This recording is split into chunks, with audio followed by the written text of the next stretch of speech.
স্বৈরাচারের বিরুদ্ধে, ফ্যাসিবাদের বিরুদ্ধে আন্দোলন সংগ্রাম করে গেছে মাঠে ময়দানে। ইনশাআল্লাহ সামনে আমরা করে যাব। ইনশাআল্লাহ আমরা আশাবাদী, আপনাদেরকে আমরা সকলে সবসময় পাশে পাবো। আজ ফ্যাসিবাদ মুক্ত আমরা স্বাধীন বাংলাদেশ পেয়েছি 1 বছর পূর্ণ হলো, কিন্তু অত্যন্ত দুঃখের বিষয় আমরা এখনো খেয়াল করছি অনেকেই নতুন ভাবে ফ্যাসিবাদ হয়ে উঠতে চাচ্ছে।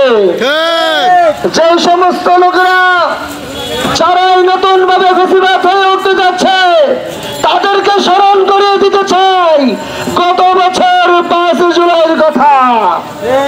সেদিন যেইভাবে ফ্যাসিবাদ মুক্ত করেছিল বাংলাদেশের আপামর জনতা, আবার যদি নতুন করে কেউ ফ্যাসিবাদ হয়ে উঠতে চায় তার থেকে কঠিন ভাবে তাকে প্রতিহত করা হবে।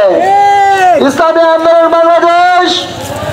বাংলাদেশের 64 জেলার নেই, বান্দরবানেও সেই দিন মাঠে ছিল। আমরা সচেতন ছিলাম ফ্যাসিবাদের বিরুদ্ধে, আজও আছি, ইনশাআল্লাহ সামনেও থাকবো।